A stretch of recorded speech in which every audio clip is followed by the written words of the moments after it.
Hello there. Allow me to get things rolling. Welcome to the Airwindows live stream for this Monday. And I'm going to answer questions and talk about various things, and we'll see how this rolls. So firstly, I'm going to assume that my audio is going to be fine and all that kind of stuff. Set that up there and fire up my question and answer thingy. And having done that, I've got some of my various tools, like a marker and paper for making notes on things, and the cheat sheet for what we were talking about last time. Elohim, is there anybody out there? And another set of notes, which is also stuff that I could talk about. And even these, which I will explain momentarily.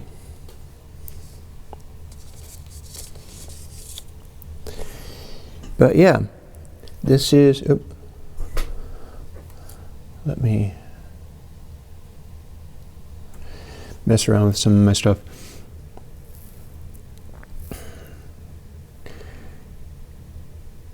This is for answering questions for people, and I just realized there's something else that I could do, namely, if I can find this. Hey Bo, hey folks. I got me a thing which updates the thing printed on the screen there, so all I have to do is find it, and that may be insuperably difficult. We'll see. Probably not as difficult as I think. Indeed.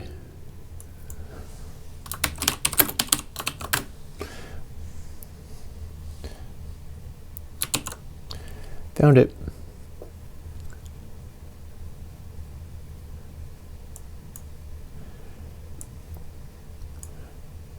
So, you know, the way this usually works is it's maybe a little bit chaotic.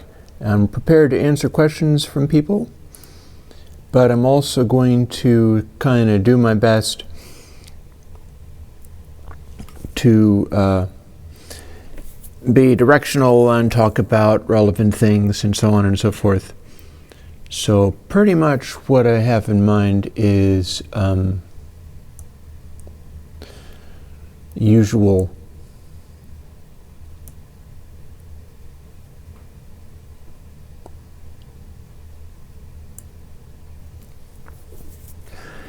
Starry and Gold is starting us right off with a question. Haven't had a chance to try it yet, but I'm curious as to why Digital Black V1 got released and not V2. That would be because I didn't like V2 as much, and because it didn't get released in the first place, so I felt it needed to be. Now I have a question. How overwhelmingly loud is this echo chamber? I decided I was going to try to do it, but it might be too extensively. If I fool that around and dial it back here, that might be a little better. It's not really about being in an echo chamber. That's more kind of distracting. It's just one of the things that my studio has available that I could throw into the live mix down to this, which I could also do stuff like this. I'm not sure whether you're getting notes off of that. Ought to be. Here, we'll get even funkier. Oh, no, wait, I can see why you're not. I know what I'm doing, excuse me.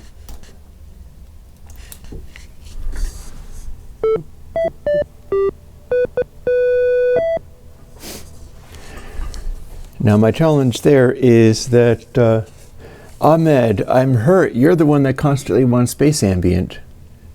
Dear me. Oh. Let me tone that back. How about that? And that. Yeah, sometimes I try things that don't work. Maybe I'll be stuck on it a little bit, but I am capable of hearing. The way I've got this set up, the camera is sitting on the same power strip where all this other stuff runs. And for that reason, I was like, I have to have the verbs turned on and they'll be producing hiss and so on, even if I'm not using them. So let me find a way to use them.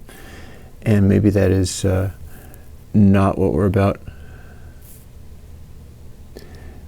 I am curious as to whether the beeping synthesizer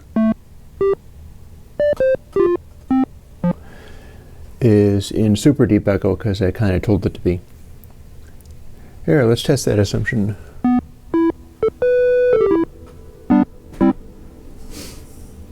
My challenge there is I can't actually hear that right now. I don't have monitoring.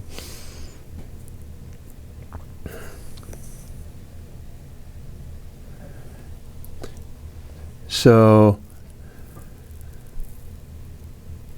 yeah, hopefully things are better behaved now. I just turned some of the stuff down that you wanted. It's not really supposed to be sitting in an echo chamber. I've seen a lot of people do stuff like that, but generally not in really high levels. So in my post on Digital Black, I explained fairly well what was going on with it. It is, and I could draw pictures of this, actually. The thing about Digital Black, if it is working properly, which I hope it is, and I think that is the correct version, and if there was a follow-up version, it was done back in the day when I had to add new things in order to resell stuff that people already had, which is not cool. The whole idea from that is it works more as a staccato gate, and I hope that is something that'll work out. That's I was being asked for basically that on this very Q&A previously. I see another question Jared asks. I found an old VSD for spectral blurring, but it's ancient in Mac only. That is FFT processing, essentially. Pretty much that's where that's coming from. It is fast Fourier transform. And what fast Fourier transform does is break stuff into large numbers of what are called bins. Think of it as a giant graphic EQ, and then sort of resynthesizes stuff like it was some sort of enormous vocoder. And you can do interesting and useful things with it, but I feel that the cost of sonic damage is typically too great for that stuff. I know of other Mac available spectral plugins, a whole set of them, although I don't remember who made them or what they are, because seeing as I don't think it's a good thing to do, I never liked it enough to use it extensively, so I don't remember much about it. But yeah, there is a Mac thing. Ahmed, I'm beginning to wonder whether maybe getting the microphone for the live music stream was just a bad idea. I remember you being there and telling me to do various stuff, and things in my system were not behaving properly, and I was really cranky. And so I was just like, nope. And yeah, for that I apologize. However, the fundamental reason for me doing it, I cannot apologize for, because the thing is, that's not a thing I can take requests for. That's the thing, and I can't possibly do a cover of Watermelon and Easter Hay for various reasons. One of which is that is one of Zappa's bands full of the most virtuosic performers ever to play for Zappa. And 2, I don't remember how all the backing tracks go, and they're so difficult on the Joe's Garage 2 and 3 album that it's very unlikely I'd be able to play them. And I also don't have the guitar tone exactly right. I have some idea as to how that's done. I'm thinking that the guitar tone for Watermelon and Easter Hay is a Stratocaster through a green ringer. Oh, and the other thing that you demanded about playing the Punch, Punch, Punch song, I literally could not do. As soon as I touched, that was coming from 8 different audio samples of me talking about stuff in basically these very sessions that I captured and done a direct recording of just the mic input. And that was back when I was using the headset that I use for the Wednesday stream. So and it's a custom microphone, although it's kind of cheesy. I wired the mic from a Rode video mic onto a headset and made it work for plugging directly into a Mac or an iPhone. And there's like 8 different 30-minute clips or more of audio loaded into what's called a radio music. Radio music is the platform which the chord organ is based on, and the radio music is the one where you can feed in CV inputs or use the knobs on it, and it switches back and forth between different files on pretty much a sample by sample basis. And I had a LFO driving the position in the thing, and I had an LFO driving which channel it was selecting from. And then I had a reset going in, which starts it from the beginning again, and that's what was creating the punch, punch, punch thing. While the knobs were setting it to an unknown place in 8 different possible tracks. Michael Norris, Vector Playing, that would be the one. So those are the problems I run into, and why maybe I can't even run a microphone for that stuff. Also, I didn't really find that people were particularly occasionally people were like, tell me what drum module that is. But there's not that much of that. And it's interesting to me because the whole thing is kind of like, what do people actually want out of Airwindows, out of a music jam? And the music jam is especially difficult because the thing about that is every time I've tried to make music be what people would want, I've stopped doing it. And I'm not sure I'm alone in this. I think maybe other people run into the same problem. I've become hyper aware of that. The thing about it is,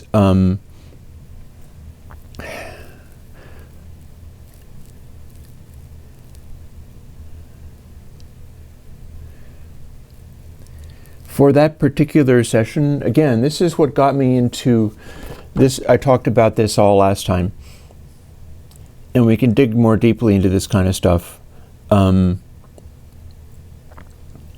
The modalities of music making and or music listening, experiencing. And what I'm trying to do on Tuesdays is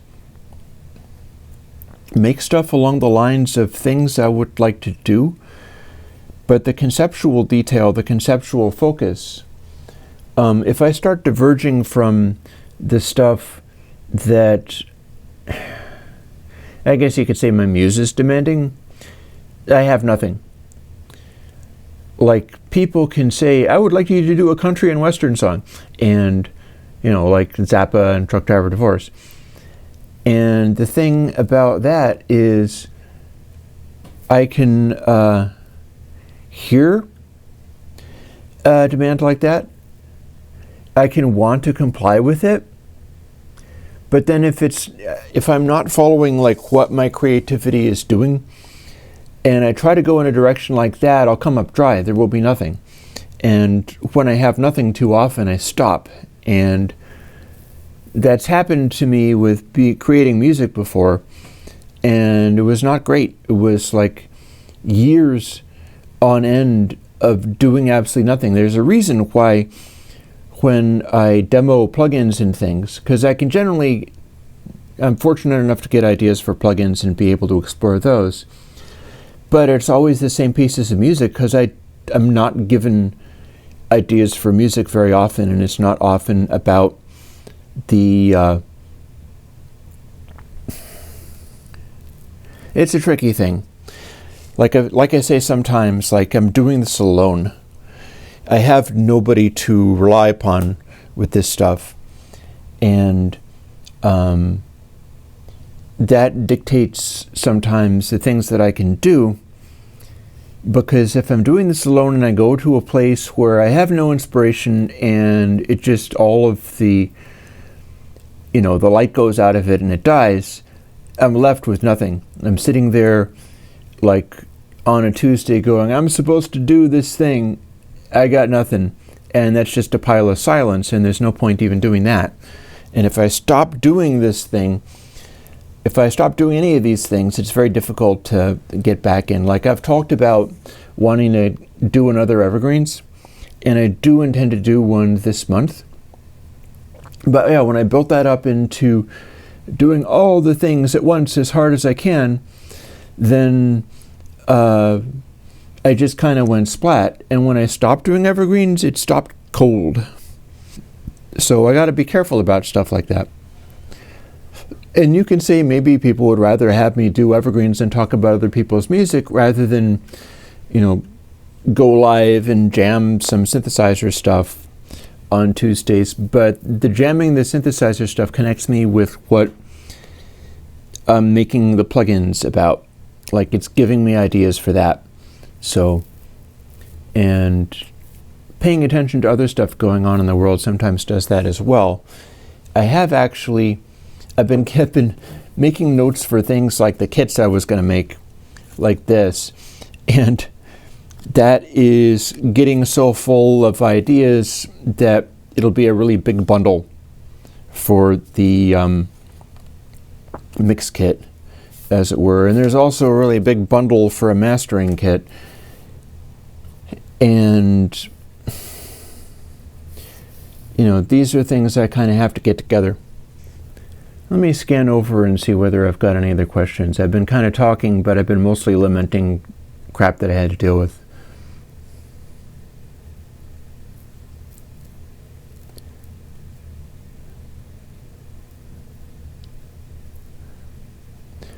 It's talking about a anti-focus, like taking that 3K out.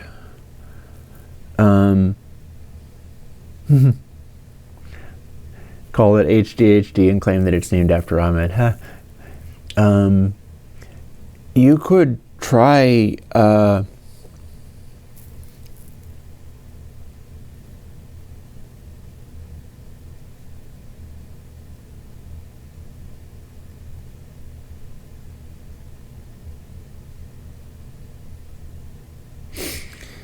biquad, like make a simple EQ and remove the frequencies that you find to be annoying. That's what an EQ is for.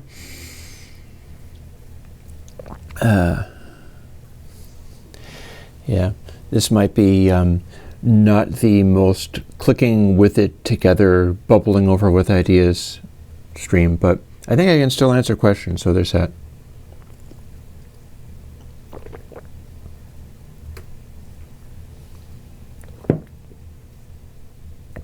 And that's chai. That's not coffee. I think in some ways I gotta watch out for cranking myself out too much with that. It's not good for me. So yeah, I have released, and right now I can't even see how many people are here. That's fine. Don't care. Doesn't matter. I put out Digital Black. I'm hoping that's going to work out well for people. It was designed for a particular reason, and I put it out because that sort of thing was asked for literally on this stream. I got a bunch of other stuff in store, and on my desktop right now I have whole piles of links to something that I was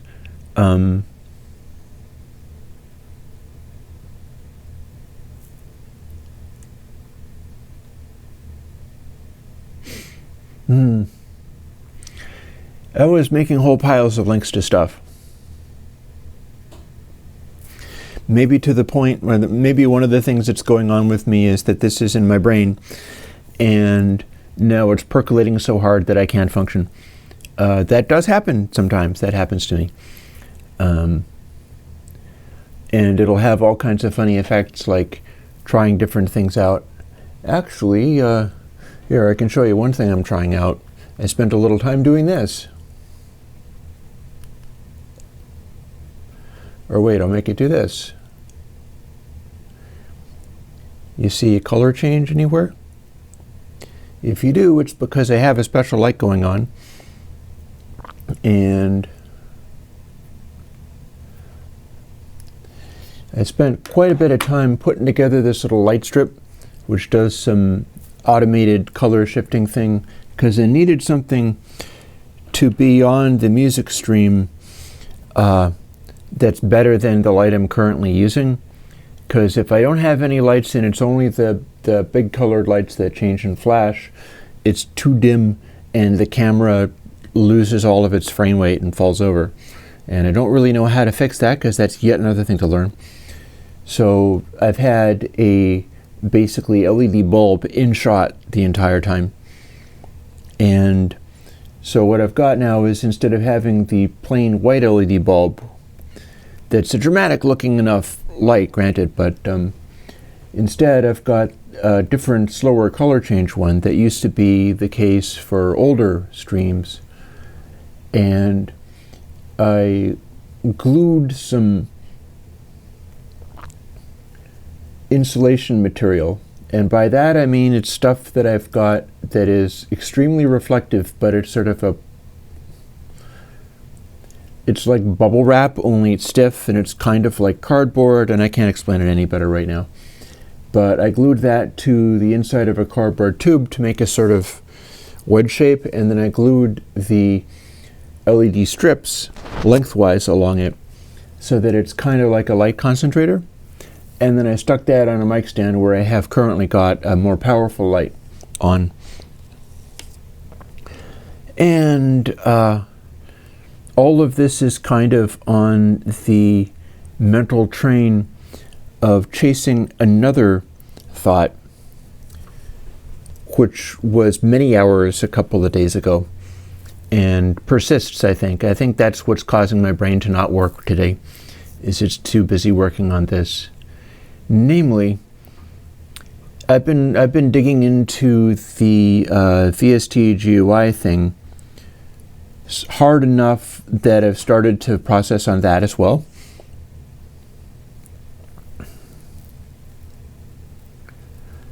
Oh, quick question, quick answer. If you split two audio tracks into separate FFTs, can you sum them and then reverse that FFT? No, not really, because it's like a kind of quantizing. You could make an FFT and then, and in fact I've thought of doing something like this, I just don't know how just yet. You could make an FFT and then subtract the result from dry so that you'd have the inverse of it, and then if you summed it you'd have like unity gain right back again. But if you make things into separate FFTs, each of those are going to lose something. And if you made the FFTs to be inverses of each other, like one is every other band or something like that, then to some extent you could put them back together again, sum them, and it would to some extent go back, except for that it really wouldn't. But FFTs are meant to act like that. In theory, you can make it so that you're getting rid of stuff and then having a separate FFT that is programmed to do the stuff that you got rid of, and then you sum those together, and in theory it's supposed to kind of do that. It's just not going to do a very good job of it. That's the challenge with doing this heavy signal processing stuff, is that it can be real lossy sometimes. In fact, the tone of MP3 is exactly the problem that you would have, because MP3 is specifically done by running FFTs on the audio and then throwing away bins that are less useful or, quieter or whatever. Ahmed's also got a question. I have a cue continuing from last week's stream. When is repetition boring versus when is it catchy? That depends. It depends upon the function, because there are several things having to do with, structure, for instance, hooky qualities, predictability. There is something that happens when you have enough repetition. If something is repetitive enough, it becomes taken for granted. Like you got a beat, for instance, and this is something that works pretty well for like low bit hip hop beats and things. You can take almost any sequence of noises and throw it into a sampler and then start sequencing it in a way where it's not only does it not have a distinctive detail each time around, but also it is being generated repetitively with digital accuracy to the point where the repetitiveness is just off the charts. Not only is it a sort of primitive version of the sound that you started with, but it's also being repeated very, very, very exactly. And when you've got that thing steps into the background, and if you do something else over the top of it, like rapping or doing a guitar solo or whatever it is that you might want to do, all the attention can go to the foreground thing, because the brain was able to establish the ultra repetitive thing as strictly a background. It's strictly like the stuff that you hang other stuff on. Similarly to, like, I have sometimes been getting people heckling me on the music stream. They're like, why didn't you change your kick drum? And I would be like, because I spent hours trying to get it to be exactly this, and this is what I have in mind. But they're talking from an angle where they're talking about like EDM. There's kinds, like, for instance, something like drum and bass. The pattern is going to be so repetitive, it's mind-numbing. Drum and bass in specific, that pattern is boom, ch, boom, ch, boom, ch, boom, ch, is so repetitive that it's just genre-defining. It's like the half-step thing going on. But there are genres where you're expected to change some of that stuff up. And with me coming up with something that I like, but which is not changing, it's like if you're listening to a rock record or something, you're listening to like Steppenwolf, or playing Born to Be Wild or something like that, how much does it bug you that the kick drum is not changing? It might be different from track to track, or like, Black Sabbath. With that, you've got, say, a kick drum which is very organic, melodically, like they're not even playing necessarily just boom bap. A lot of stuff is going on. But the tone is consistent. The tone is consistent with a physical kit that's been mic'd up, and that's just what you had that day. There's no suddenly changing the tuning of the drum while you're playing it. Although I possibly accept rototoms. You could do that with rototoms. But the thing about it is, the more something can be rigorously repetitive, the more it can fit into just, or you mentioned melodies. How many repetitions of the same melody is boring? Well, that's also a hook. That's how you literally make a hook, is you have a melody that is a short little chunk of music that people can remember, can stick in their head, and then you repeat it until they just die. You repeat it until people just fall over and hate you, and then they want to hear it again for bizarre, strange reasons. Repetitiveness is a really interesting topic.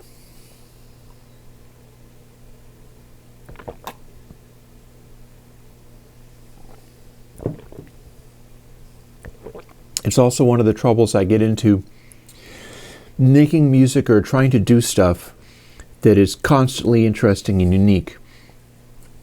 It's dangerous to have too little repetitiveness because it gets into that zone that I called lacquerhead when describing modular synthesizer styles, where everything is so constantly novel and new that it just burns people out and there's nothing to latch onto. You don't necessarily want that going on. And yeah, one of the things about classic pop music, and by that I mean not necessarily your like musician, druggy, just super creative rock bands like, you know, Black Sabbath, for instance, where it's like the Bill Ward on drums and Black Sabbath is basically a jazz player.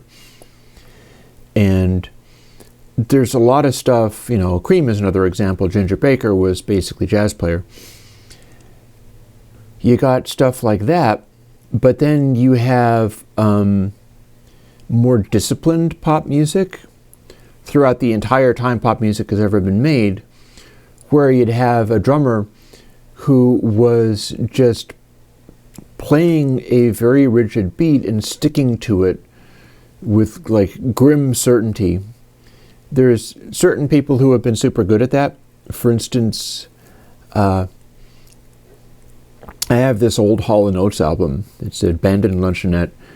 And it was interesting to me because I was like, well, these don't have any of the songs I've heard, but it's kind of cool. And boy, is it funky.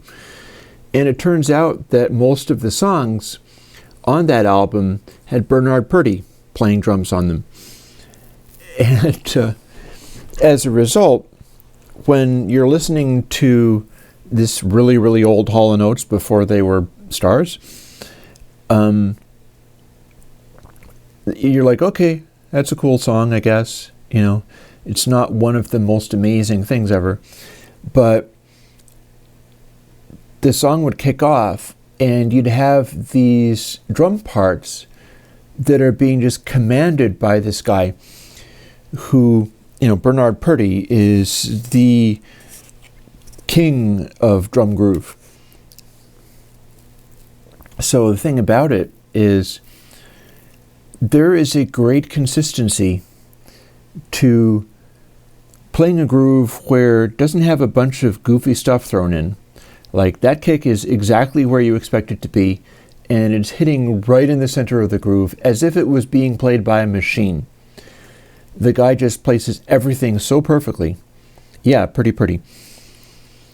And that's a precursor to what you can do with electronic stuff. With electronic stuff, if you were clever enough, or if you like early on, an early experiment in that kind of thing is New Order Blue Monday. That's a rock band, but they were getting involved in some of their synthesizer stuff and did a song where it's just being played by synths and has a singer on it and a couple of other elements. And it was the song for when the other musicians got to go off stage and not play anymore. And it's that one, how does it feel? And it's literally a drum machine playing the drums, and became an enormous hit because it was kind of novel at the time, but it was doing the same kind of thing that a Bernard Purdie would be able to do, of establish this relentless, very simple, not throwing in musical features groove. So yeah, the whole topic of repetitiveness is interesting because the downside of it, if you just take a drum machine, for instance, and you set it to play and then you just walk off. It's just doing its beat. Nothing's happening. You have no other features in there. Two things happen out of that. One of them is the ear starts trying to look for features, and if anything is happening, no matter how subtle, that becomes the whole thing, and that is minimal techno. Oh, Jackie Liebesite is a wonderful example of that as well. That is the fellow who, from Cannes, who was told in the 1960s by some freaked out hippie, like, play more monotonous. And he's like, oh, insight. And so he began playing these very repetitive things. And yeah, one of the greatest human drum machines / human drummers ever. Because he was exploring that whole thing of repetitiveness being groove. And I would say if you put like Jackie Liebesite up against Bernard Purdie, or the James Brown drummers like Clyde Stubblefield, J-Bo Starks, same degree of groove being expressed differently. It's Jackie's groove was not the same as like the James Brown funky drummers, but it's just as hypnotic in its own way. It's not humanized in the way of like sitting the snare drum behind other things, making it swing, making it hit right. And so I'd put them on a par with each other as far as that kind of thing is concerned.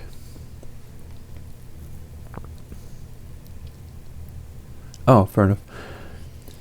How old was I around Woodstock? 1. I was 1 year old, and I was in Hawaii, believe it or not. No, I was like 1. I did not. I'm over 50, but I was born in 68. I was born around the time that the Beatles were doing Don't Pass Me By in the studio. No, I didn't get to see any of those things. Like the first big concert I got to see was like Night Ranger. So don't envy me too hardcore. Although I did get to see Blue Oyster Cult only a few years ago, and that was kind of cool. But no, I did not get to see those people. I was born in 1968, so I was not a teenager or something in 1968, far from it. I'm Gen X, not a boomer.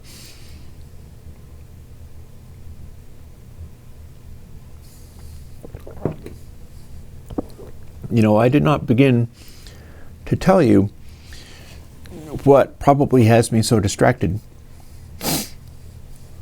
I'm looking at my little desktop there and all the notes that I made.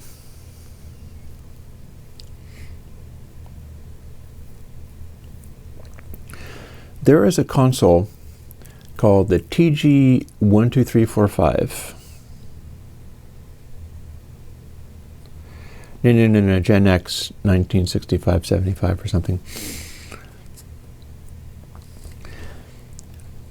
This console is the Abbey Road console for the one that Jeff Emmerich specifically said, no, I was not born and raised in Hawaii. I was born in Michigan, and my family moved to Hawaii for just a brief little period and then ended up in Massachusetts very quickly.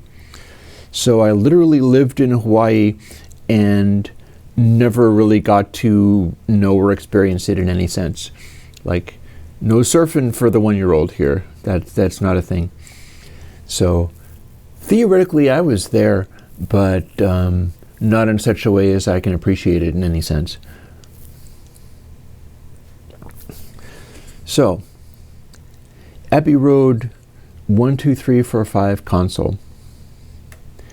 This is the console that they literally did the Beatles album Abbey Road on. It's the one where Jeff Emmerich didn't like it as much because he was in, and there are several thoughts converging on all of this. One of them is this famous Abbey Road console where literally the Beatles album Abbey Road was recorded and mixed on it, is the one that Jeff Emmerich was like, I don't like that as much. This is not as good. It doesn't, there's a warmth and saturation that we used to get, which is not here anymore. It's not as good. But that's also the console that Dark Side of the Moon was mixed on. Dark Side of the Moon, Abbey Road, same desk. And for some reason, I became aware of this fairly recently. I was looking through various things.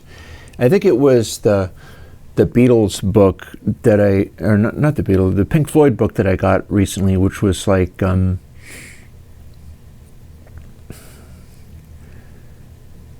all the stuff that they used in various albums and stuff, all the songs, it's a series of expensive books that I hope are properly researched. And they talk about all these various things. And they talked about that. They talked about, and at this point they're starting to mix on the TG12345 console that they had in Abbey Road and blah, blah, blah, blah, blah. And I'm like, that's interesting. I do Google searches for it. I start looking it up. I go, oh, one of those. And it's, oh, yeah, that's the one that Jeff Emmerich was complaining about. Which reminds me also of my friend Slipperman that I haven't talked to in ages, but he went off to, like, Tasmania. But he liked to work on a spectacularly expensive Neve console, a fairly recenter one, that was so clean that people would take it for being in the box mixing. Because it was a console that was so precise, so free of noise, so free of distortion, that he could frame these mixes where they were so precise and accurate that they started coming off kind of like in the box mixes, and he would have to do other things if he wanted to go away from that. You could route anything to anything else with utter pristine clarity, excuse me. And I think this is the thing that Jeff Emmerich was talking about in his first experiences with the TG12345, which is, of course, the successor to the red consoles that were what the previous Beatles albums were done on, and with the previous custom Abbey Road mixing boards by the EMI technicians. Oh, and Bo has seen the Harrison desk that was used in Animals. Yep, that would follow, and that's another damn good album. That sounds amazing. But the thing about that is there's a particular layout, and there are particular, like, people talk about wanting channel strips out of me. And I've done that before. I haven't done that recently, but I have a lot more tools than I used to. Like, if I was to be making another channel strip, it would very likely be built into a console release. So the idea came to mind, and I think this is why I'm especially sketchy and confused today, is because my brain is trying to solve the problem of how do I make, like, this Dark Side / Abbey Road console as a, channel bus combination, and put in the right kinds of filters and things that existed on those, because to some extent the cutting back, like, those were not consoles with full parametric. Those had a fairly limited set of choices, and things like you'd have what in the DAW would be a submix plugin. And the submix plugin would be where you'd put the specifically tape amplifier EQing on some of these. I'm not sure whether it's the red specifically or the TG, but you'd be putting in stuff like in this particular location is where you have the one that gives you 10 dB of presence boost or cut at a set of given frequencies, and then over here you've got like the 100, or in this earlier one, the red, this is the one where it's a 10K boost or cut, and then there's also a 5K peaking boost, and specifically that. I think it would be along the lines of the 5K peaking boost might be a variation on focus. And you'd be doing stuff like that. You'd be doing stuff where rather than like, we're going to do lots of calculations to try to measure every single circuit element and stuff. It's like selecting the things that cause this stuff to happen and making those choices. And then it's a matter of, because the downfall of my channel strips has been too many sliders. Too many sliders. And it helps if you arrange them, like if I was to do the TG, I'd be able to arrange the sliders in the order of where the stuff was on the actual Abbey Road board. So to be this on top, and then this, and this, and this, and this, because those were, the positioning of those things were decided by working engineers, and that's part of what made all of that stuff work the way that it did. But it's still too many sliders. And that's where the VST GUI stuff comes in, is I would be digging into that and being able to put together not a photorealistic emulation of, I would not be mimicking the look of the Abbey Road desk. I'd be using whatever interface elements I came up with. It would look kind of like the old mastering tools. But stuff would be organized in the same way. So that's probably why I'm so completely distracted today, is I dug into that stuff, and so now my brain's trying to do it, and to the point where I'm barely functional, and we'll just have to see what is there when I come out the other end, whenever that is. Because a lot of these things, I have to go through them bit by bit and just see kind of what happens. I'm beginning into another thing which is kind of interesting, which is I have other stuff that I try to make. I'd like to get into animation. I'd like to make some movie-like stuff, and these notions are very ambitious, and arguably too ambitious. One person isn't supposed to be able to do that. Do it anyway, and in recent days, I have finally started using Blender, the most recent version of Blender, effectively. And that is gratifying, because basically what I've done is figured out how to use the game engine, the Godot engine. And I'll tell you something about what I'm doing with that.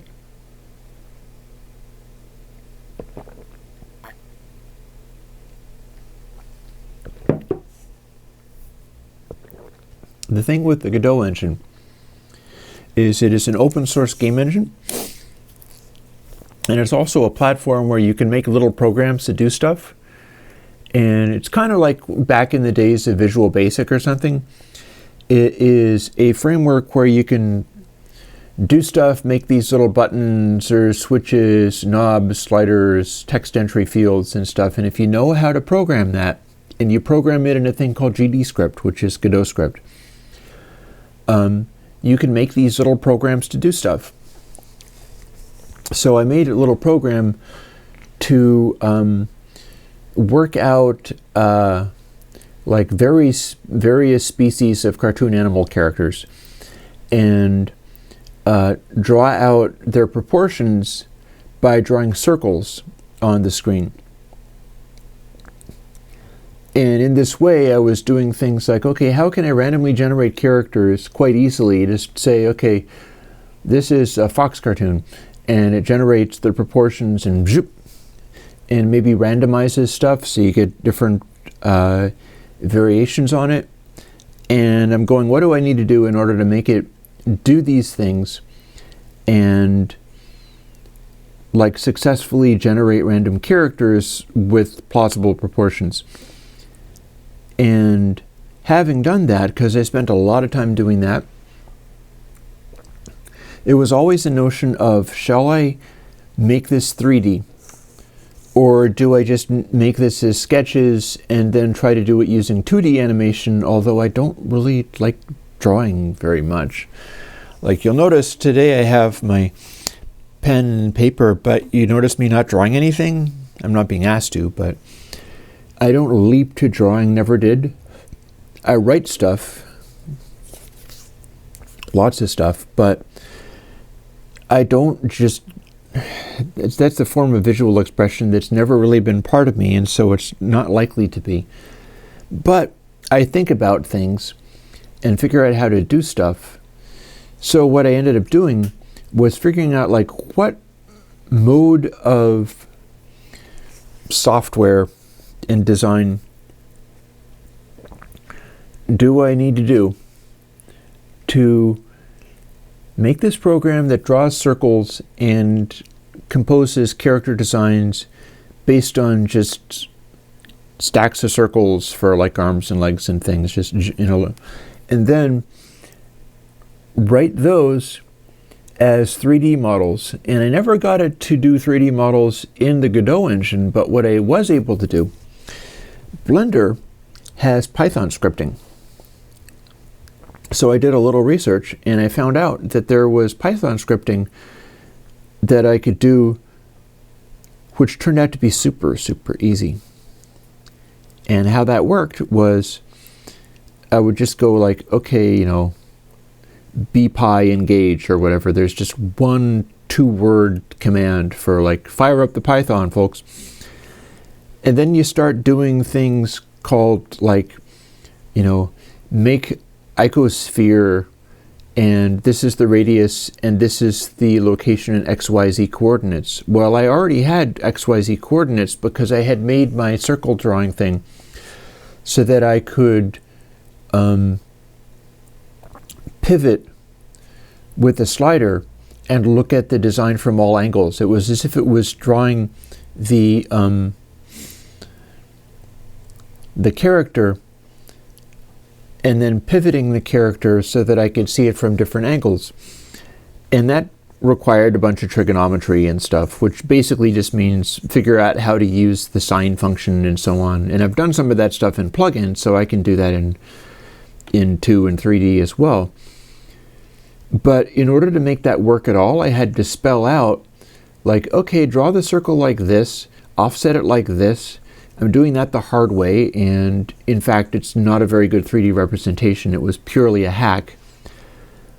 But it was starting from 3D coordinates and sizes.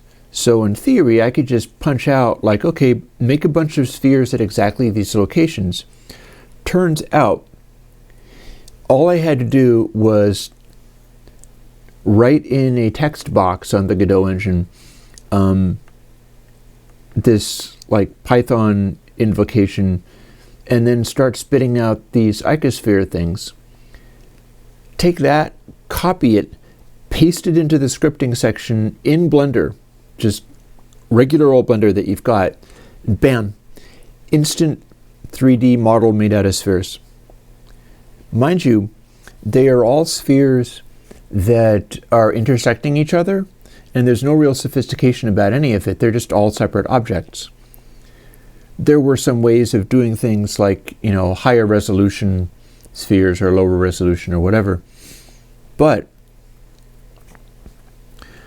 in doing it that way, that meant that I could start digging into Blender and doing things like what they call a bool tool, which is a Boolean operations tool, and like combine these spheres to where they were just sort of balloon-like shapes, and they'd still be sort of bumpy because they would be spheres intersecting each other, but with the Boolean operation, you're eliminating all the internal walls and stuff, and doing enough of that meant that not only do I have a 3D representation of the 2D thing that I made in the Godot engine, but it's also a sculptable shape. that is just a hollow shell around the space that's being taken up. And so that's been taking up some of my time and attention as well. But there is a reason why I'm excited about that, even if it's a bit of a swerve. Because part of what I'm doing, I was asked quite a while back in the stream, what's it going to take for you to be working in the box? I don't know. I'm deeply dissatisfied with plugins and in the box. I rely upon analog everything for my source of information and to keep myself calibrated so that the stuff that I do, is being held up against the example of the best stuff I can get. Because I'm not interested in just like, oh, I know about plugins and I'm doing all these plugins and I've been listening to them for so long that I've gotten used to them and they're great. It's like, no, I'd rather be very hard to please that way and used to what I would consider a higher standard. But in the box and plugins is more accessible for people. And that's really important. Like the sort of populist quality of that does not escape me. And that is so important that I have a hard time even, it's why I respond to some of these calls, like, give us an app sim and give us this and that. It's like, I need to come up with ways of doing those things because people don't, like if you're living in a succession of horrible little apartments that you keep getting kicked out of, you don't get to carry around an amp. You have like your laptop. Maybe you lose your laptop. Maybe you need to have stuff in the cloud. Maybe you lose everything and you need to start over.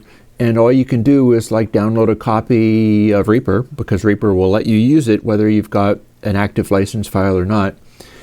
And you need to download all of my plugins again and be able to just get in there and start doing stuff in this world where people don't normally get to do stuff like have drum kits. Like there's another thing that I need to do. One of the things I'm working on is getting better drum microphones together. And I have put together my little progressive rock kit. So I got a new snare, which wasn't expensive, but it was a nice find. It was a neat old steel snare, and a bunch of its lugs have broken, so I need to get new lugs. But I need to get that together, get my sampling and recording equipment together so that I'm really genuinely getting killer samples off of this drum kit, like mic'd up through the rig that I've got, maybe just directly sampled down in stereo, or maybe mic'd, perhaps mic'd up and recorded in the box, but then I might also be strongly motivated to mix stuff down in analog and capture it like a Capture the Live Music Jams as a stereo sample, and then make those available to people. So if you needed something that sounded like my prog rock kit with me playing it, because that's part of it, you don't get the sound from just getting some technician to hit the drum. You have to have a drummer do it, otherwise it does not count, it does not sound right. And it's really important to do this, and that's one of the reasons that I've been captivated by Blender. Just like Reaper is a accessible and affordable DAW, and a funny thing that I've done recently is I fired up Logic again, and I allowed Logic to install all the stupid libraries that I wanted, and I was like, fine, here, update yourself, get up to speed, download the gigabytes of garbage I'm never going to use, whatever. I'm not complaining anymore. Because I was getting together stuff like I'm trying to get into the zone where I can use this camera to record things like reviews of some of these modules. I want to talk about the Blue Lantern modules on YouTube for people to be able to hear. I use them. That's what's giving me my sounds. But nobody has good examples of this stuff on YouTube, and I think that's terrible. So I think that should exist, because I'd like to help that guy. He's a weird guy, but I would like to help him and see him get a little more acknowledgement for the stuff that he's doing. And as a result, I need to use the camera to capture directly onto its little SD card at a higher resolution than I stream on. And then I grabbed a copy of, you see, here's where things get complicated and exasperating. Like, I used to use, I think, ScreenFlow. And I did that for a bunch of video making. And the version that I've got died on Mojave and doesn't work anymore. And so this entire time I've been doing OBS for making videos, and it's all live performances. None of it is video editing anymore. I do know how to do that. I stopped because my software died. And there are two things you can do when your software dies or is killed. Like I was talking about Blender. I was looking in for a while to the program Substance Painter and Substance Designer. I had the first version of it, bought it outright. It went on to a second version, and only the second version works properly with Blender as it currently exists. But the second version is increasingly subscription-based, and then Adobe bought them. So I have a really negative reaction to that. I have a really, really negative reaction to that, where it's like, okay, I spent a bunch of money on Algorithmic and their Substance stuff. I never really got any use out of it because it's one of those things where it's like, I can get a thing. Which thing shall I get? I'm going to get this. Hopefully it'll be useful for me in years to come. And then I got basically cheated because it's like, okay, didn't keep up with the usefulness, was too hard to get involved with and learn. And then Adobe frickin' bought it, and they're going to take away all of the ability to get perpetual licenses and just make it one of those things. And so that's a deal breaker for me. So when I talk about software like Reaper, when I talk about software like Blender, this is responding to something that goes beyond my ability to like one of the things you're hearing, the reason that my voice is all radio friendly and stuff now is I am running it through proper preamp and my mixer, which I use for the live streams and stuff, and I'm going through a Heritage Audio compressor. I was able to get that thanks to all the Patreon and stuff, and that's teaching me a great deal about what compressors are supposed to sound like, to the point where it's going to influence further compressors that I make in the box. They're going to have to be able to react like that, or I will learn to fix them and make them be as good as that. That's useful. That's me being able to get into the zone with something that is not in the box, but that's super not accessible for like normal people. I've been working in plugin making and making stuff for people for more than 10 years to get to the place where I can get like a proper bus compressor and build it into my system and gradually accumulate all this stuff that works like, you know, the golden days of analog recording, because that's my target. That's the stuff that I care about. I know lots of people whose music I want to hear who are never going to be able to do that, and that's why I'm making stuff, and that's why I'm interested in like what goes on and in these pieces of software that are in the same zone that I'm in, the open source stuff.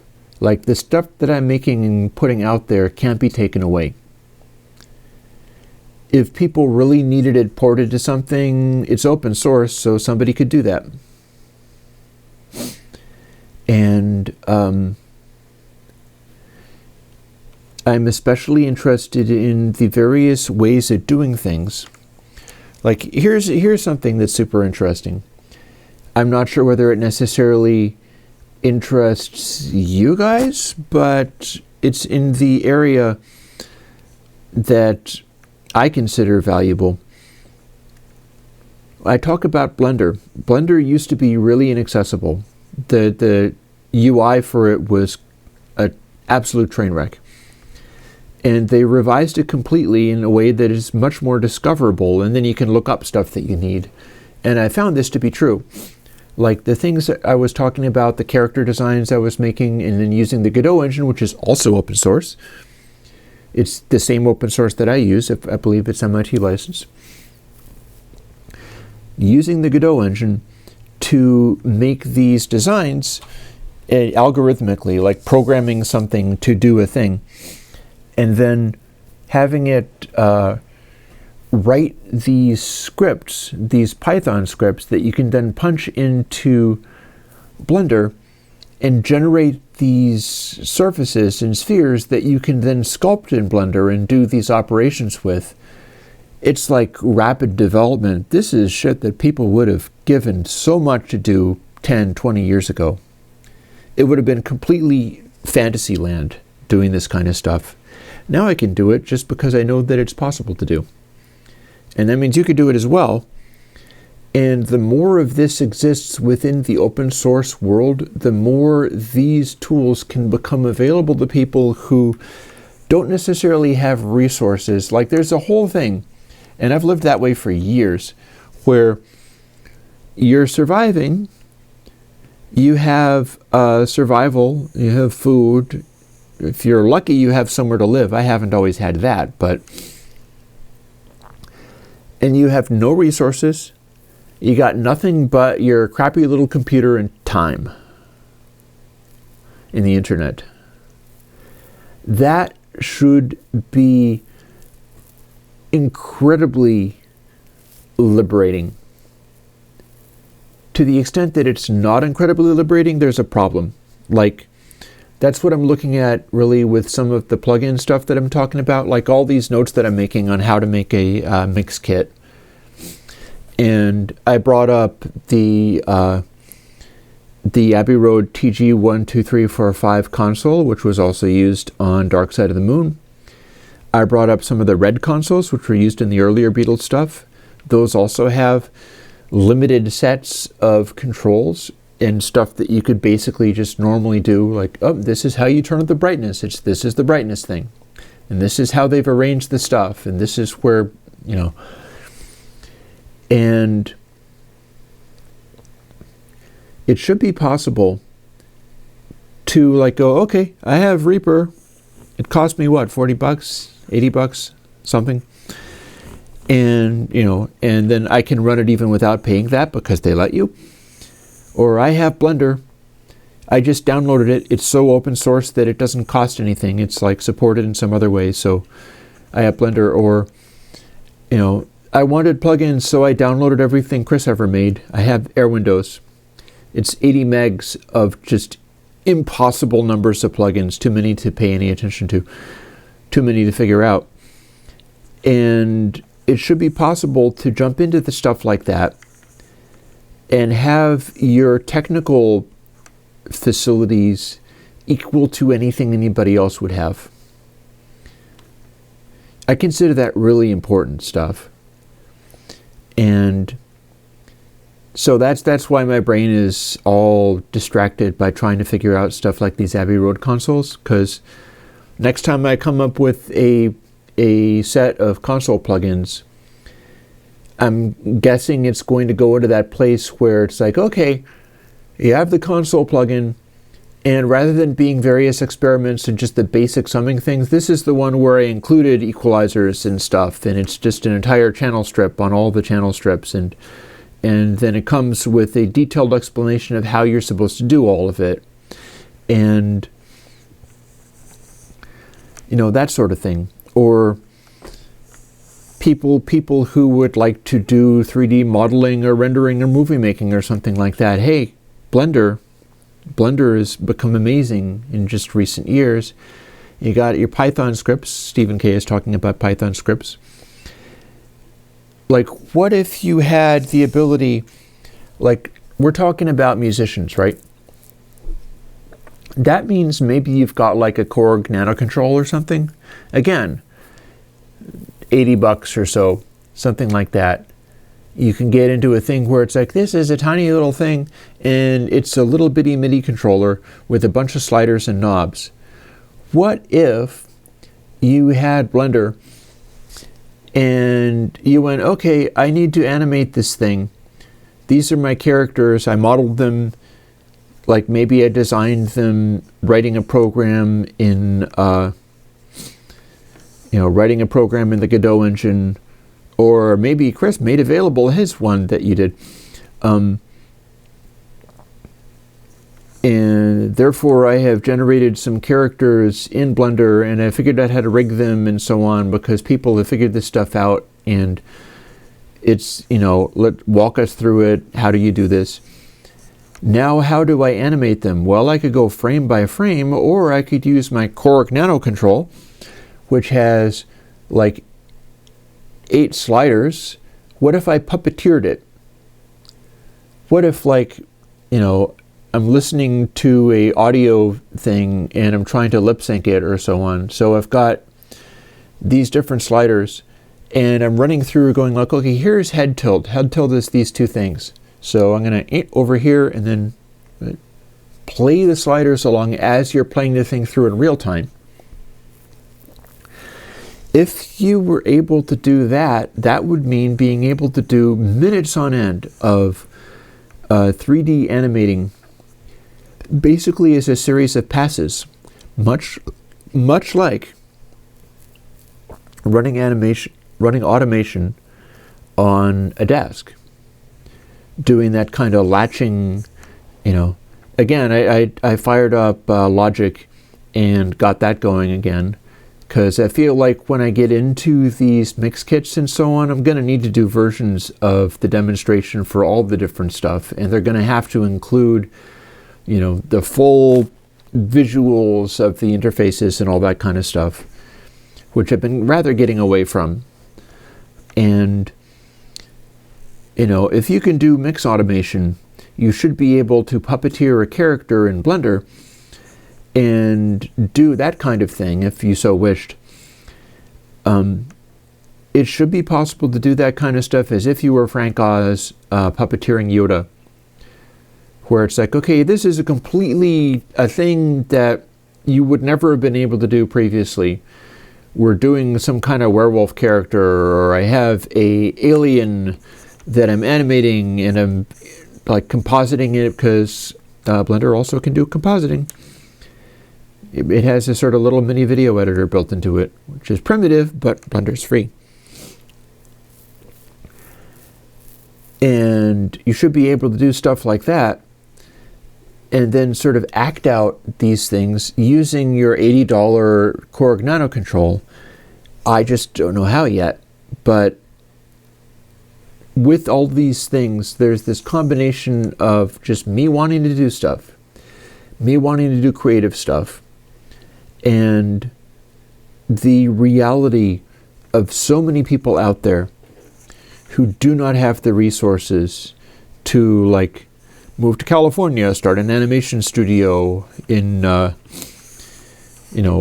Disney, and hire a bunch of people, or send all of this information, send this stuff out to Korean animators and have them do your thing, or get a analog studio and start running synthesizers together so that you can make the tonalities that you want and stuff. People aren't necessarily able to do any of those things, but a lot of people have time and the ability to learn, and putting tools in their hands is the most important thing. So yeah, I should be reading some of the chat. I've been going on about this because this is where my head is lately. It's got for instance, this music experience modality that I talked about last week, but this is also from a long time ago. And this is what I was getting into regarding working with hardware CMOS chips and capacitors and resistors and things, and coming up with ways where you could wire together physical synthesizer stuff that was relevant to modern music things. So I've got a list of functionality here that probably also would stand a outline much like the previous time when I went piece by piece with it. These are the elements of what you would do to put together electronic music from chips and parts. You'd be using stuff like in here, and if you know what you're doing, you'd be able to put together like real serious stuff like clock LFO. To make a clock, basically you need a square wave, a timer. Now, one way to make it be more even is rather than have the square wave just go tick at a really, really slow rate, you're probably going to want more like 16th notes or whatever for your timing, unless you want something like DIN-sync, in which it's like 6 times that fast.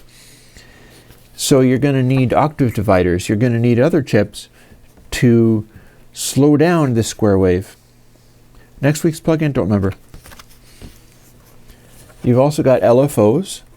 There's square waves, triangle waves, which is another way of getting a hold of a square wave.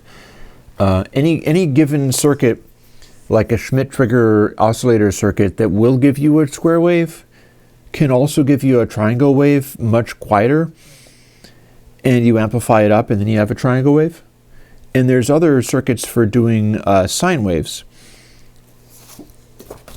Trigger sequencers, I came up with a whole design on using multiple switches and a particular chip to do trigger sequencers where you'd be able to like pick different beats and things. Like you could have 4 on the floor, you could have the inverse of that, which is 2 3 4 blank 2 3 4 blank 2 3 4, going to different outputs and forming these different triggers for different sounds.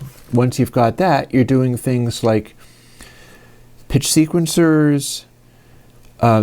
Control is a very big deal in that, as far as making the actual notes, there's oscillators you can use, but there's also chips you can get, like the Curtis chip.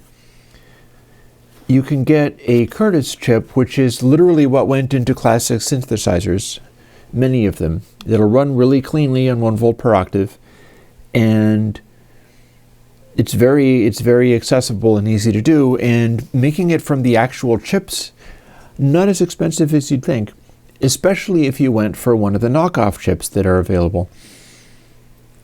And there's a whole pile of stuff, like I say, echoes. That's because there's a specific delay chip that you can get for about $1, and you can program that to be a digital delay of a very high quality. It's a digital delay along the lines of the old Delta Lab Effectron. It is a delay that's like Delta Sigma sound. And there's my hats and things are done with a circuit called a mini shimmery that is a Blue Lantern, but it's really just a set of three or four, maybe 4. Like call it 3 square waves at a very high frequency rate and a particular logic circuit that combines them.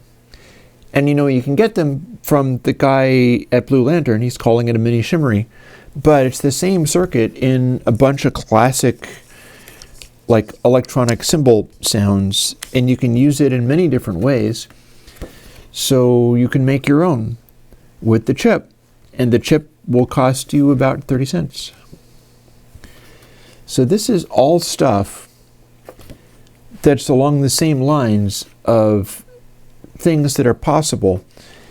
And yet I wonder to what extent that is really critical versus getting software into people's hands. And to what extent is it, to what extent do people want to sit with a soldering iron and wire up stuff that could be amazing? because they love analog as I do. And to what extent do they need to be able to do just novel and interesting things on the computer they already have? Because computers are everywhere now, and the capacity for their processing has gotten so huge that it gets to where, like Jurassic Park, you can do Jurassic Park in your laptop pretty darn easily these days. You can do Jurassic Park as a live video game. You can download a free open source game engine in which you can do Jurassic Park as your live video game. And then you can make that, what's the epic thing? Source Filmmaker, SFM. That's been out for quite some time. It's only one way of doing many things. That only gets more and more accessible to the point where you wind up getting into that zone like Apple with their millions of presets that they insist that I download, where people go like, oh, okay, you want to make Jurassic Park as just a single person? Here, download this kit and then push this button and it gives you a dinosaur. Steer it and make it walk around, and now you have Jurassic Park. Congratulations. So it becomes a question of what do people actually want to do? And how do you facilitate people doing novel things? Like the music and experience modality. Novelty, predictability, structure, repetitiveness. It's easy to get stuff that is like, here, download all of Abbey Road. We sampled a bunch of things that were kind of like Abbey Road, and we made a bunch of plugins that do a bunch of EQs and distortions, and with lots of pictures of Abbey Road to make you feel as if you're doing Abbey Road, but that's not really what Abbey Road was. Something that somebody asked quite a while back was, do you agree with Jeff Emmerich that the TG12345 is way worse than the Reds? No, actually I don't. There is something to be said for, that warmth of the old tube gear and stuff. There's a certain immediacy, but Dark Side of the Moon did pretty well for itself, and that's on the same damn desk that he was complaining about. I think he didn't know what he was working with. That he was doing the same kind of thing like when people get into a DAW and start using the basic DAW thing and it's just math. And it's not doing the analog warming or air emulating stuff. And as a result, he was used to getting a certain amount of liveliness and stuff out of his previous Beatles work on the old Red consoles. And then when he was doing the TG12345, immediately he's getting stuff like, the vocals on the song Because. Ravishing, spectacular, amazing. Songs like Here Comes the Sun. That is communicating emotion like nobody's business. He didn't like it because it was a little bit too dry. It was a little bit too clean. But it let them do stuff that previous technologies were perhaps more limiting. That it basically wanted to do the rock and roll stuff. It basically wanted to add some additional liveliness. And with the evergreens, you can, if you were a patron, you can go back and check those out again. They made decisions that stopped being made. Like, here's something I should bring to your attention. Although somebody who is following the waves or whatever already knows about this, but consider this. The Red stuff with most of the Beatles output had basically just raw summing. Like my desk, which I've got here, is so primitive that it's like the Led Zeppelin 2 desk. It's nothing but gain and pan and a couple of auxes. And that's the way I want it, because I did throw a compressor on the 2 bus. But apart from that, that's what I'm looking for from the stuff that I do. That's fairly consistent to what the red stuff was doing, but the TG12345 that Jeff Emmerich didn't like when he started using it, but then, they did Abbey Road, they did Dark Side of the Moon, a whole bunch of stuff came off of that desk out of Abbey Road during that time period. That has compressors on every channel. It's not just SSL. SSL was not the first to have compressors in every channel. That TG12345, the Abbey Road and Dark Side console, and Alan Parsons learning to use it, we know that Alan Parsons wanted more compression than Pink Floyd typically wanted, because he had a vision. He had an idea for how he thought things could be. The TG12345 compressor was very basic.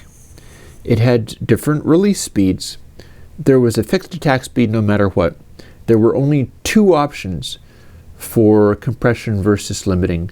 There was a 2-to-1, which is compression, and then there was a 8-to-1, which is limiting.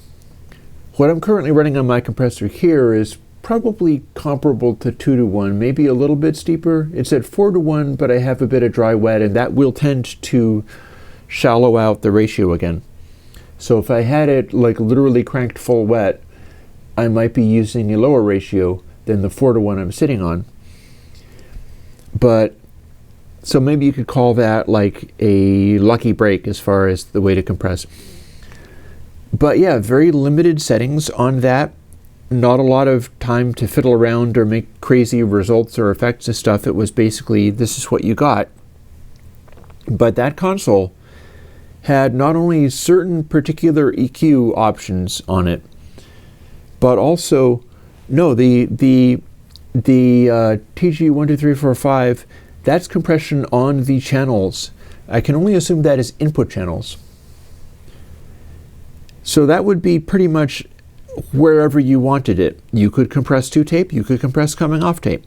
Typically, they would not be compressing coming off of tape quite as readily, because the thing about that is you get extra noise built up, and they always had to fight noise recording on analog tapes. But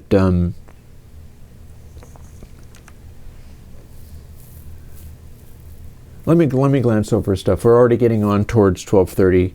And at 12:30, 7:40, something like that, I'm going to go off and do other things because I have the rest of my day to do.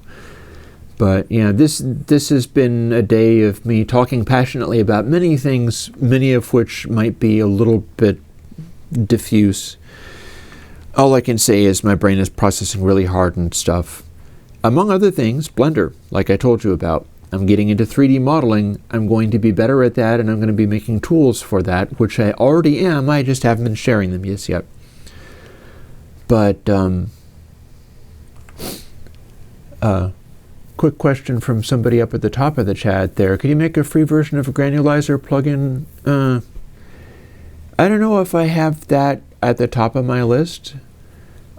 Such things exist. I don't tend to gravitate to them, so what drives me is typically more along the lines of like, hey, here's this great EMI console that did so many amazing things. What can I do that will accurately give people more of that in the box? H3000 algos. I do not have access to HT3000 algos. A lot of that, it gets to things like, can I have Soothe? No, you can't. Partly because I don't like it, and partly because I'm not using that technology. I'm not using the FFT stuff. I have concerns with how good it sounds. So, yeah, stuff gets tricky that way. Taylor series, I'm actually not sure what you mean with that. Do you know of software implementations of impedance controls?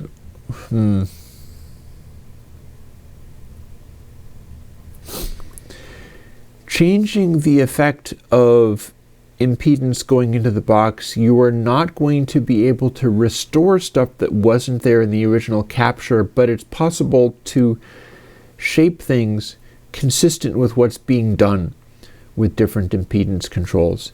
So if there is something like say, let's talk about analog turntable cartridges.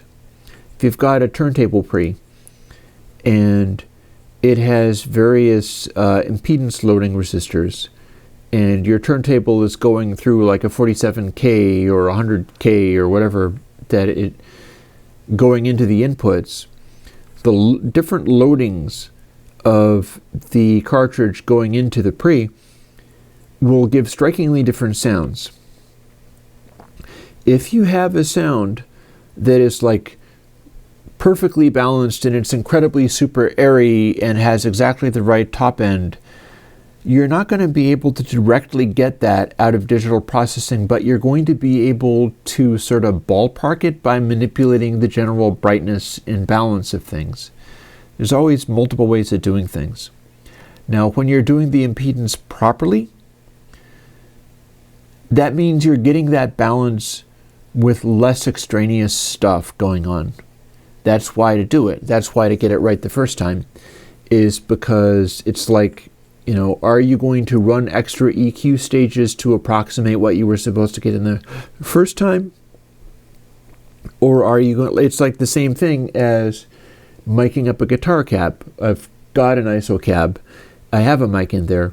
I spent some time getting the mic positioning right. Now, part of this is because my console here has no EQs. And that's by design. I wanted it that way. But part of it is because getting the mic positioning right gives you the correct sound in a way that getting, just putting it on axis strictly into the voice coil and then trying to fix it with EQ will never get you the result that you get off of like miking the edge of the cone and then tilting it and moving it until it has the right tonal balance that you want, and then everything else is just sort of fine details. So, software implementations of impedance controls, you're not going to reconstruct, but you can adjust to some extent. I would just say don't confuse the two. Don't think that you're getting the correct impedance matching if you're not getting the correct impedance matching going through. Getting stuff right the first time is always going to give you huge advantages.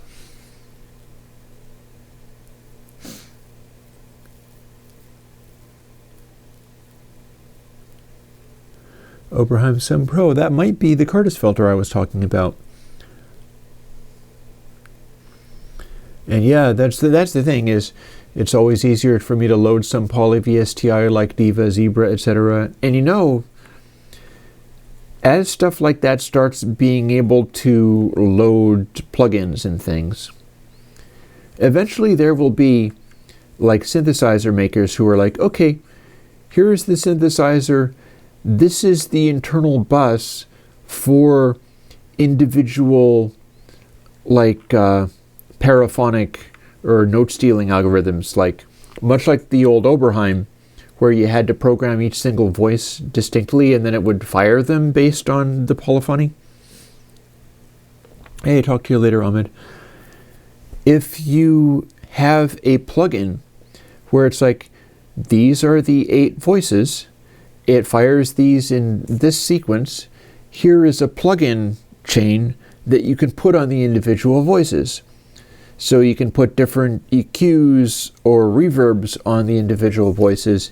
If you have that, you can plug console right into it.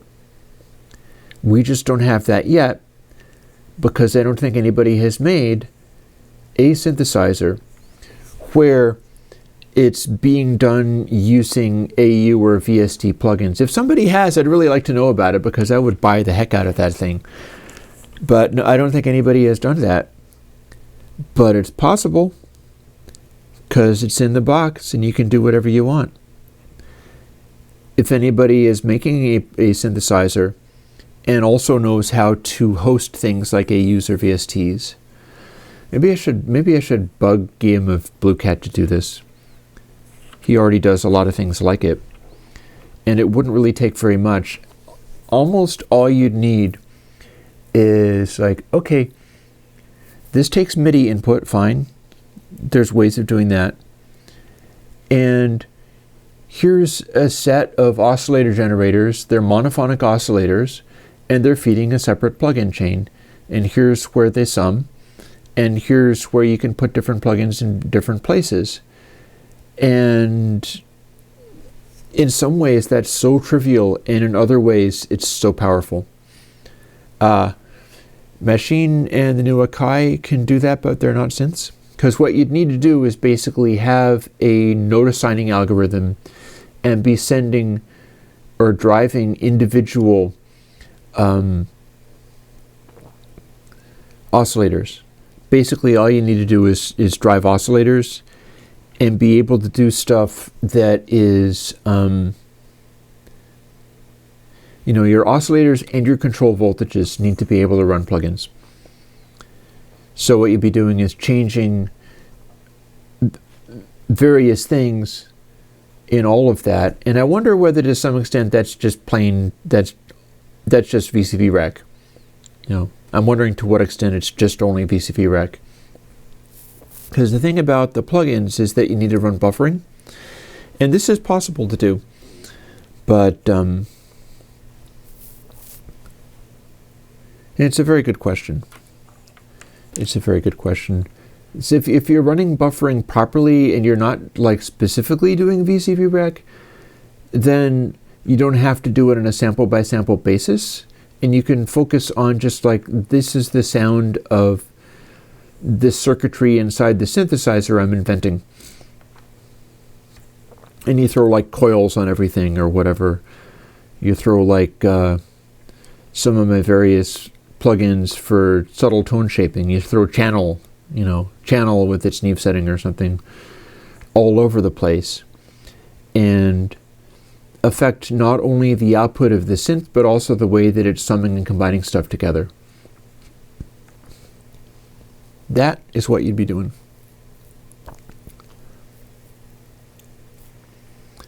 So yeah. So it's 12:38. Let me glance over the comments and we'll see where we go.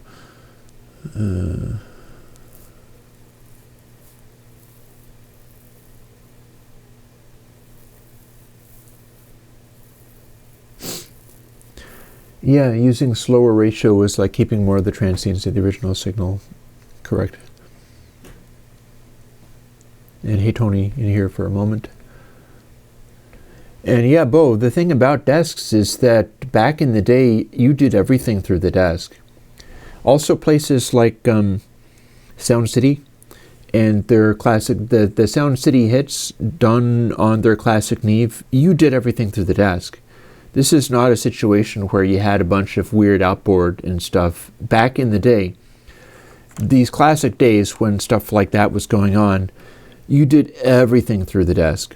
Same with the Reds, same with the earlier stuff, is all your stuff, your recording, your mixing, all of it is being done through this one desk.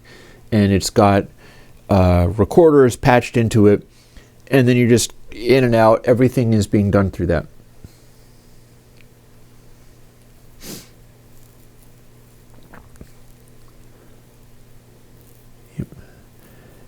And yeah, Sensodyne and etc. EMI is magic, having it mentioned on a plugin increases sales, having a picture of it. This is why I would not be using a picture of it, nor would I be mimicking the visuals of the actual desk. I'd be using the layout of which things were on top of other things, and I'd probably be going for the VST GUI thing so that I could have small, confined plug-in spaces where you could click on a knob and turn it up or down, rather than having just a vertical display of stuff, and so that I could have some visual feedback on things. But it would not be mimicking the knobs and things. It would be its own little design. And that is non-negotiable. I'm not interested in doing colorful pictures of classic gear that you pay for. It's nope, I do something else. That said, I do get that it is increased in sales. That's because people get the experience people want is to feel as if they're watching the movie of the thing that they love while doing the thing.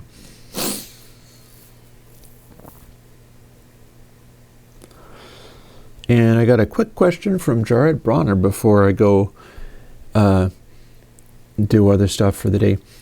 I want to make a long-held bass for dubstep, but the distortion's only coming out the side, so it feels like it's squeezing you. Okay, so we have a problem because I'm not exactly sure what you even mean by that, and that's not a great thing to do at the last minute, stumble over a question. But I've got stuff you could play with, like Stereo Effects has different ways of doing distortions and things, different ways of manipulating the stereo, and I've also got Edisdim and mid-side.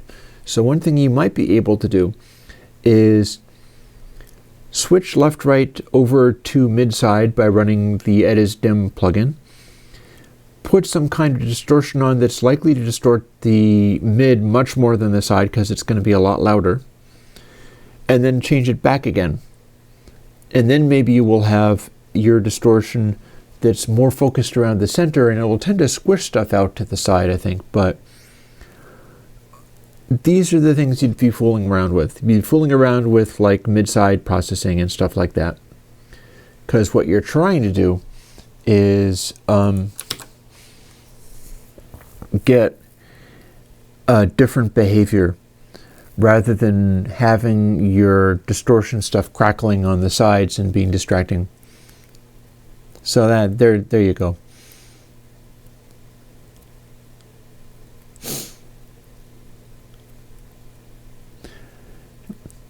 So with that, I think we're probably good for now. I will say goodbye to you folks. I hope I've been some use today. This has not been a day where I feel as if I've had a tightly organized set of topics. But, you know, I spent the time anyway. Hopefully I've been able to answer some questions, anywho. And I will talk to you guys later. So, bye-bye.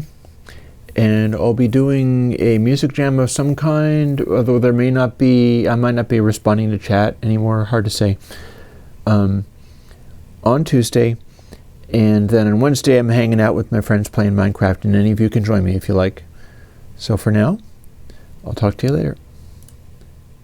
Bye-bye.